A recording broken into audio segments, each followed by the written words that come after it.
요즘 아침 저녁으로 참 선선합니다. 특히 이제 밤에 이불을 덮고 자지 않으면 너무나 춥습니다. 그래서 이제 이불을 덮어야 할 정도로 그렇게 선선한 바람이 불게 되었습니다. 여러분, 우리 옆에 분을 보시면서 우리 인사하실 때 주님의 은혜가 가득하시기를 바랍니다. 우리 인사하겠습니다. 주님의 은혜가 가득하시기를 바랍니다. 아멘. 오늘은 우리가 총회 주일이면서 연합 예배를 함께 드리고 있습니다. 섬김의 본이 되신 예수님이라는 제목을 가지고 말씀을 함께 나누려고 합니다. 먼저 9월 한 달 우리 선교제일교회 우리 공동체가 하나님께서 기뻐하시는 또한 건강과 복이 풍성한 귀한 은혜의 날이 되시기를 간절히 기원합니다. 오늘 예수님께서 예루살렘으로 올라가시는 장면이 오늘 성경에 등장하게 됩니다. 예수님께서 무엇보다도 예루살렘에 올라가시는 이유는 단 한 가지였습니다. 내가 양들로 내 목숨을 내어주려 하노라 말씀하십니다. 예수님께서는 자신의 목숨을 양들을 위해서 기꺼이 바치겠다라고 말씀하십니다. 그 말씀의 내용이 마태복음 20장 18절에서 19절에 이렇게 기록되어 있습니다. 보라, 우리가 예루살렘으로 올라가노니 인자가 대제사장들과 서기관들에게 넘겨지매 그들이 죽이기로 결의하고 이방인들에게 넘겨주어 그를 조롱하며 채찍질하며 십자가에 못 박게 할 것이나 제3일에 살아나리라 말씀하십니다. 예수님은 이 세상을 떠나시어서 이제 아버지께로 갈 때가 되었다 제자들에게 말씀하십니다.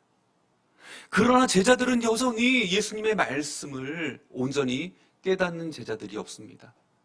오히려 예수님의 그 말씀이 자신들이 예수님의 영광, 하늘 영광을 차지하실 거니까 그 하늘의 영광을 차지하시면 우리도 주님의 그 권력을 의지하여서 주님의 좌편에, 주님의 우편에 우리를 앉게 해 주옵소서라고 마음속에 품고 있었는데, 그 마음속에 품고 있었던 그 주님의 좌편과 우편의 그 권세를 우리에게도 허락해 주옵소서라고 외친 자가 바로 야고보와 요한이었습니다. 나머지 제자들의 마음 가운데 분노가 생기는 거예요. 아니, 우리가 해야 될 말을 왜 야고보와 요한이 이야기하는가? 나머지 제자들은 마음속에 화가 가득했습니다. 그러나 예수님께서는요, 제자들에게 그 말씀을 하신 것은 세상의 권력을 의지하지 말고, 세상의 그 능력을 의지하지 말고, 오직 하나님의 뜻대로, 부르심대로 살아가기를 원하셨습니다. 그러나 제자들의 마음속에는 늘 세상에 대한 욕심이 가득하였습니다. 예수님께서는 세상에 있는 사람들을 사랑하시되 끝까지 사랑하셨다라고 말씀하십니다. 오늘 요한복음 13장과 요한복음 17장 마지막 말씀을 살펴보면 요한복음 13장 1절 말씀, 요한복음 17장 마지막 절 말씀이 같다라는 것을 우리 알 수 있습니다. 무엇입니까? 예수님께서는 우리에게 사랑을 주시기 위해서 오셨다는 것입니다. 끝까지 사랑하시기 위해서 자신의 그 목숨을 내어놓으시고 십자가에서 온전히 죽으심으로 말미암아서 부활하신 그 예수님께서 예수님을 믿는 하나님의 자녀들, 백성들을 사랑하시되 끝까지 사랑하셨다는 것입니다. 그런데 우리가 말씀에서 살펴볼 것은 이미 마귀는 가룟 유다의 마음에 예수님을 팔 마음을 넣어주었다라고 이야기하고 있습니다. 예수님께서 다 알고 계시는 거예요. 가룟 유다가 이제 얼마 후에는 예수님을 팔아넘기고, 그런데 예수님께서는 그 가룟 유다까지도 품고 나아가십니다. 오늘 4절과 5절에 있는 말씀을 살펴보면 저녁 잡수시던 자리에서 일어나 겉옷을 벗고 수건을 가져다가 허리에 두르시고 이에 대야에 물을 떠서 제자들의 발을 씻으시고 그 두르신 수건으로 닦기를 시작하여 라고 말씀하고 있습니다. 우리가 예수님께서 식사를 하시는 가운데 자리에서 일어나셨다는 것은요, 레오나르도 다빈치가 그렸던 그 그림, 최후의 만찬의 그 그림을 연상하실 텐데, 전혀 그 그림과 맞지 않습니다. 예수님과 제자들은요, 비스듬히 누워서 식사를 했다는 거예요. 지금 예수님의 가슴팍에 사도 요한이 기대어 있습니다. 그리고 예수님의 그 머리는요, 가룟 유다의 가슴으로 기대어져 있습니다. 예수님께서 모르셨을까요? 가룟 유다의 마음을요. 아셨죠. 너무나 불편한 자리입니다. 그럼에도 불구하고 자기 사람들을 사랑하시되 끝까지 사랑하시니라라는 그 말씀을 이루기 위하여서 예수님께서는 그 식사하는 가운데서 이제 비스듬히 누워 계신 그 자세에서 이제 바로 잡고 일어나십니다. 그리고 겉옷을 벗고 수건을 가져다가 허리에 두르셨습니다. 여기에서 겉옷을 벗었다라는 이 말씀은 무슨 말씀일까요? 겉옷을 벗었다라는 말씀은 우리가 장막을 벗은 것처럼 우리가 마지막 죽음의 자리에 내려간다라는 말씀입니다. 우리도 언젠가는 죽음의 자리에 내려갈 터인데 예수님께서는 친히 제자들 앞에서 지금 겉옷을 벗으심으로 말미암아서 내가 죽음의 자리로 내려간다라는 것을 몸소 보여주셨습니다. 구원을 위한 구속사적인 사건입니다. 곧 다가오는 죽음의 그 시간들을 암시하고 계시는 모습입니다. 요한복음 말씀에 보면 예수님께서는 제자들의 그 발을 씻기실 때 눈으로 보고 있는 것처럼 생생하고 구체적으로 말씀을 기록하였습니다. 겉옷을 벗고 수건을 가져다가 허리에 동이고 제자들을 섬기시는 모습, 가장 낮아진 그 자리에서 제자들을 섬기시는 예수님의 모습을 우리는 알 수 있습니다. 2000년 전 중동 지방의 그 황량한 땅에서는요, 하루 종일 걷다 보면 발이 무지 더러워지게 됩니다. 샌들을 신고 걸어가야 하기 때문에 발을 반드시 씻어야 했습니다. 팔레스틴 지역은 기후가 너무나 건조하였기에 먼지가 많이 났고 밖에서 돌아오면 반드시 손과 발을 씻었습니다. 그 발을 씻어주는 사람은 정해져 있다는 거예요. 신분이 낮은 사람, 그리고 가장 종의 자리에 있는 사람. 종이 주인의 발을 씻어주는 것처럼 제자가 선생님의 발을 씻어주는 것이 옳은 일이다라고 이야기합니다. 그 전통의 그 풍습에 맞는 일이라고 이야기합니다. 그런데 오늘 말씀을 보면 씻어줘야 될 사람들이 지금 종들이었는지 모르겠지만 아무튼 아무도 씻지 않습니다. 서로 발을 씻어주려고 하지 않습니다. 낮은 자의 자리로 내려가려고 하지 않습니다. 그런데 우리 주님께서는 그날 일어서셔서 마치 종들처럼 허리에 수건을 동이고 이제 제자들의 발을 베드로, 야고보, 요한, 다른 제자들 그리고 가룟 유다까지 그 발을 씻어주시는 것입니다. 어쩌면 눈치를 보고 있었을지 모르겠습니다. 저들은요, 제자들은 누군가가 먼저 서로의 발을 씻어주기를 원하였습니다.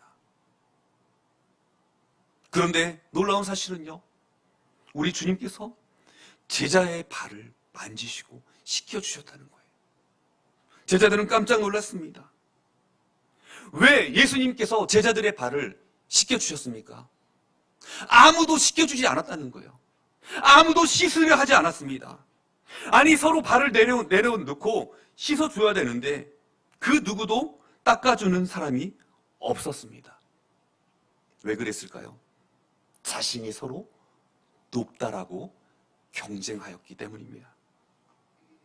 예수님과 제자들이 유월절 만찬을 위하여서 머문 그곳에 그들의 발을 씻어줄 사람이 없었다라는 것은 너무나 불행한 일입니다. 노예도 없었습니다. 제자들도 서로 자신이 높다라고 이야기하였습니다. 만일 누군가가 다른 제자의 발을 씻는다면 그것은 자신 스스로가 나는 낮은 사람이다 라고 인정하는 꼴이 되게 되는 것입니다. 이런 형편에서 예수님께서 일어나셔서 종의 모습으로 낮아지셨다는 거예요. 그냥 한번 일회성으로 보이기 위해서, 정치적 입지를 추구하기 위해서 영광을 얻는 메시아가, 세상적 메시아가 아니라 스스로 낮추고 자신을 버림으로써 온전히 하나님이 주시는 그 영광을 얻는 그 종의 삶을 사셨다라고 말씀하고 있습니다.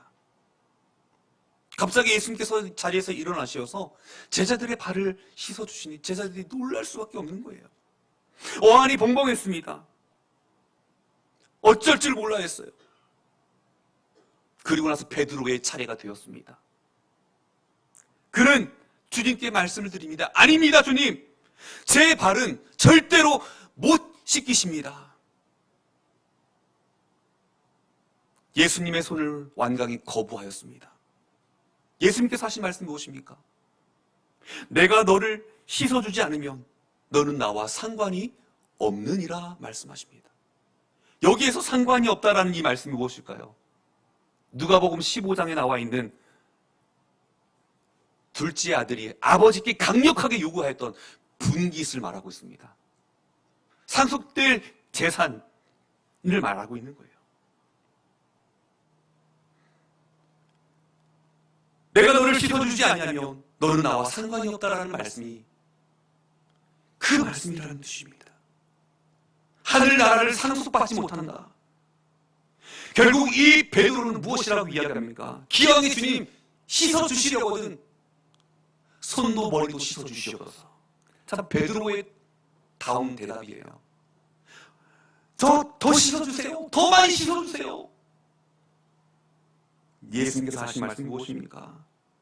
이미 목욕한 자는 온몸이 깨끗하니 발밖에 씻을 필요가 없느니라 말씀하십니다. 그리고 나서 하신 말씀이 그러나 다는 아니니라 말씀하세요. 그러나 다는 아닙니다. 바로 가룟 유다를 마음에 두고 하신 말씀이십니다. 가룟 유다를 제외하고는 너희들이 발만 씻으면 된다 말씀하십니다. 이것을 통하여서 우리가 알 수 있는 것이 무엇입니까? 예수님을 믿고 따름으로 의지함으로 우리가 죄 씻음을 받았다는 거예요. 온전히 죄 씻음을 받은 우리가 하나님의 놀라운 그 사랑 앞에서 살아가고 있다는 말씀입니다. 죄 씻음 받은 은혜, 이 세족이 의미하는 것이 다른 것이 아닙니다. 우리 모두가 주님께로부터 죄 씻음을 받았다라고 이야기하고 있습니다. 요한복음의 말씀에 보면 이 성찬에 대한 말씀이 직접적으로 언급하지는 않지만 요한복음 6장을 살짝 언급하면서 지나갑니다. 그리고 이 성찬식 제정에 대해서 빵과 포도주에 대한 말씀을 하시지 않지만 제자들의 발을 씻겨주시는 이 내용이 바로 오늘 성경에 나오고 있습니다. 죄를 씻어주시는 것, 그래서 죄 씻음에 대한 선포, 오늘 성만찬을 통하여서도 우리의 모든 연약함의 죄악들을 온전히 해결해 주신 것처럼 이 세족을 통하여서도 우리의 죄의 문제를, 근원을 해결해 주시겠다 예수님 말씀하십니다. 어느 교단에서는요, 이 성찬식 대신에 이 세족식을 행하는 교단도 있습니다. 그리고 성찬식과 더불어서 이 세족식을 행하기도 합니다. 중요한 것은 이 성찬식을 통하여서 예수님께서 십자가에서 달려 죽으심으로 말미암아 우리에게 섬기심을 베푸셨다는 것, 세족식을 통하여서도 우리에게 귀한 섬김을 베푸셨다는 것을 우리가 기억할 수 있기를 바랍니다. 요한복음 13장 12절 말씀에 보면 그들의 발을 씻기신 후에 옷을 입으시고 다시 앉아 그들에게 이르시되 내가 너희에게 행한 것을 너희가 아느냐라고 말씀하십니다. 여러분, 제자들에게 예수님께서 하신 말씀이 무엇입니까? 내가 너희에게 한 일을 알겠느냐라고 말씀하십니다. 그들의 발을 씻겨주신 그 뜻이 무엇인지 너희들은 알고 있느냐라고 이야기하십니다. 예수님께서 제자들의 발을 씻겼다는 의미가 무엇입니까? 그 첫 번째는요, 바로 허물과 죄악을 시키셨다는 것입니다. 우리 몸에서 가장 낮은 곳, 가장 연약한 곳, 가장 허물어진 곳, 가장 더러운 곳을 밟고 다니는 곳이 바로 발이라고 이야기합니다. 그 더러워진 발, 냄새나는 그 발을 예수님께서는 내가 너의 허물을, 너의 죄악을 사하노라 말씀하고 있는 것입니다. 베드로 역시 예수님 앞에 그 자신의 허물을 어떻게 나타냈다는 거예요. 주님을 모른다라고 배반합니다. 저주하기도 해요. 가룟유다는 어떻습니까? 주님을 팔아넘깁니다. 배신합니다. 그들의 발을 씻겨주셨다는 것이 바로 예수님께서 제자들의 그 허물을 의롭게 만드신다라고 말씀하고 있습니다. 이것은요, 피 흘림을 통해서 의롭게 되는 것을 말씀하고 있습니다. 오늘 의로운 사람만이 남을 의롭게 할 수 있습니다. 남의 허물을 덮기 때문에 오늘 우리의 모든 죄악을 용서받을 수가 있는 것입니다. 그러나 허물을 덮어주고 용서해 줌으로 상대를 의롭게 만들 수 있다라고 말씀하고 있습니다. 여러분, 우리 교회가 해야 될 일이 무엇일까요? 남을 정죄하고 심판하는 일이 아니라는 거예요. 오늘 우리는 다른 사람의 죄를 씻을 수는 없습니다. 그러나 오늘 말씀처럼 우리 하나님을 믿는 백성들이 해야 될 사명이 있다면 오늘 다른 사람들의 허물을 덮어주고 용서해 주는 것이라고 말씀하고 있습니다. 두 번째는요, 사랑의 표시였습니다. 발은 가장 낮은 곳에 있습니다. 이 발을 만져주심으로 말미암아서 가장 낮은 것을 인정하신다는 것입니다. 이것은 사랑의 표시예요. 작은 자를 돌아봄으로 말미암아서, 섬김으로 말미암아서 예수님께서는 사랑의 눈물을 쏟으시고 그 허물을 씻으시고 또한 상한 마음을 치료하여 주셨다고 말씀하고 있습니다. 억울한 일을 풀어주시고 격려하시고 그들의 신음하는 소리에 귀 기울여 주시는 그 말씀을 담고 있습니다. 이제 마지막으로 세 번째는 발을 만졌다는 것은 바로 주님의 겸손입니다. 여러분, 낮은 곳을 만져주기 위해서는요, 무릎을 꿇어야 됩니다. 그리고 섬기지 않고서는 만질 수가 없습니다. 남의 발을 섬기기 위해서는 자신이 무릎을 꿇고 발 밑으로 내려가야 하는 것입니다. 그것이 예수님께서 보여주신 최상의 겸손인 줄 믿습니다. 이것을 알고 행하면 복이 있다라고 우리 주님 말씀하십니다. 다른 사람을 의롭게 만들어주고 인정해주고 높여주려면 바로 자신이 죽어야 한다라고 말씀하고 있습니다. 여러분, 세족식을 경험해 보셨습니까? 누군가로부터 여러분 발을 씻기워 주셨습니까? 아니면 여러분 씻기워 주시지 못하셨으면 누군가로부터 씻기움을 받으신 적이 있습니까?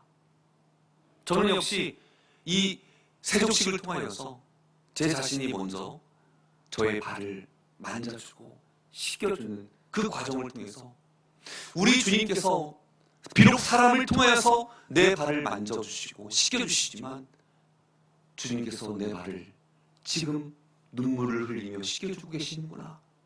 나의 모든 연약함을, 상함을 치료해 주시는구나.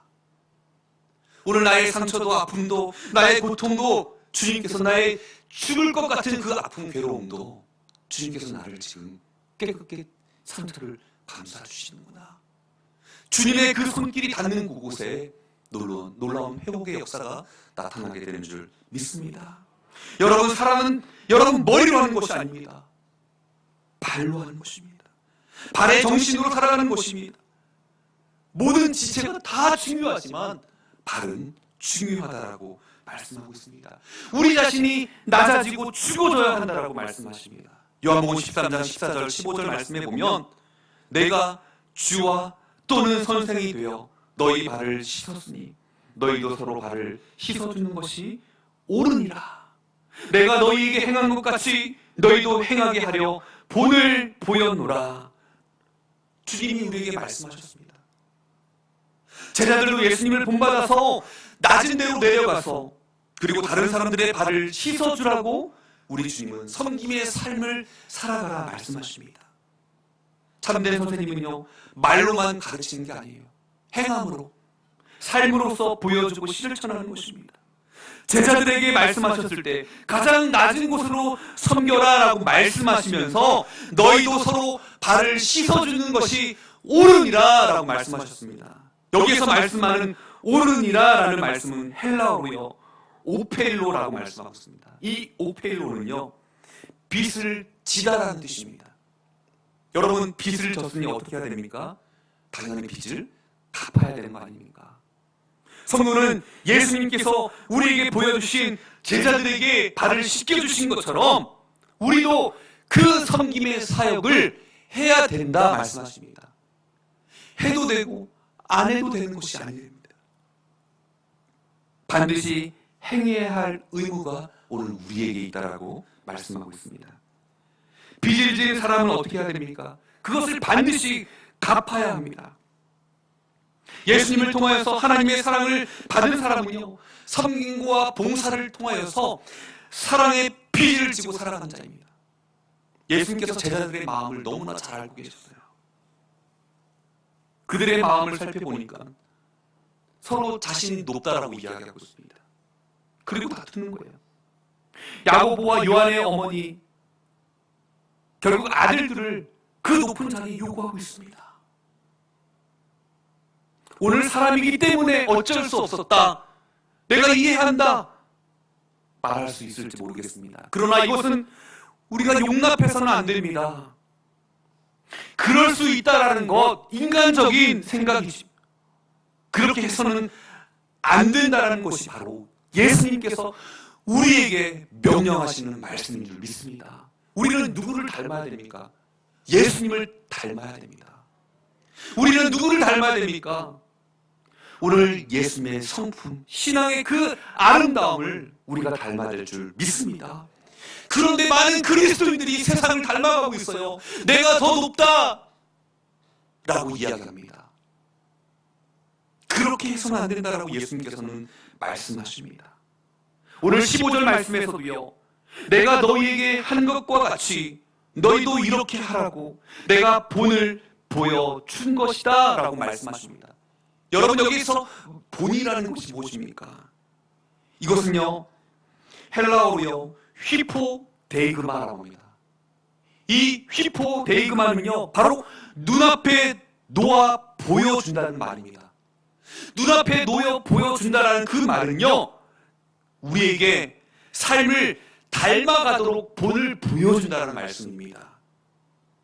눈앞에 놓여 보여준다라는 그 말에서 유래된 그 말씀의 바로 본 뜻은요 두 눈으로 똑똑히 보고 따라서 하라라고 말씀하십니다. 사랑하는 성도님 여러분, 오늘 여러분들의 삶을 거닐 때 주님께서는 분명히 우리 가운데 원죄를 통하여서 우리의 모든 죄를 그들을 용서하여 주셨습니다. 살아가면서 범죄와 자범죄로 지어지는 매일매일 더러워지는 나의 발의 때와 같은 그 죄악들을 가지고 살아갈 때 우리 안에서의 주님 앞에 고백할 때 주님, 우리의 죄를 용서하여 주옵소서. 우리 주기도문을 외우지 않습니까? 우리의 죄를 용서하여 주시옵소서라고 고백하고 있지 않습니까? 그런 다른 사람의 허물을 용서하지는 못하고 있습니다. 우리가 고백을 드리는 주기도문의 그 내용의 말씀이요 우리는 매 순간순간마다 사형 선언문을 외치고 있다는 거예요. 너무나 안타까운 거예요. 우리 자신을 우리는 용서하지만 다른 사람의 허물과 죄악들은 용서하지 못하고 살아가는 것 그 자체가 바로 사형 판결문을 우리 스스로 낭독하고 있다라고 말씀하고 있습니다. 사랑하는 성도님 여러분, 오늘 우리는 다른 사람의 허물을 바라봤을 때 덮어주고 용서해야 될 줄 믿습니다. 미국의 테네시주에 있는 오른발 교회가 있었습니다. 그 오른발 교회라는 이름을 가진 교회가 어떤 사연이 있었냐면 이 교회의 소속은요 형제단 교회였습니다. 1708년 독일 신앙의 자유를 찾아 미국으로 건너왔던 그들이요 형제단 교회였습니다. 그들은 성찬식보다는 이 세족식에 더 큰 비중을 두게 되었습니다. 어느 주일 아침에 한 집사님이 새벽식을 마치고 나서 목사님을 찾아가 충고를 하였습니다. 왜 목사님, 오른발부터 씻지 왜 왼발부터 씻으십니까? 다음 주부터는 오른발부터 씻어주시기를 간절히 바라고 원하옵나이다 이야기를 한 거예요. 목사님이 가만히 그 집사님의 말씀을 생각해 보니 오른발을 먼저 씻으면 어떻고 왼발을 먼저 씻으면 어떤가? 이것은 성경에서 말씀하는 것도 아닌데, 그런데 그 집사님은 핏대를 세우면서 마치 이것이 성경의 권위인 것처럼 이야기합니다. 어떻게 목사가 돼서 그것도 모르느냐? 그리고 이야기하면서 무식하다, 너무나 안타깝다 등 이야기를 하게 되었습니다. 그 다음 주가 되었어요. 목사님은 오른손잡이에요. 그러니 오른손잡이니까 왼발을 먼저 씻을 수밖에요. 그 주에도 역시 목사님은 습관대로 씻게 되었습니다.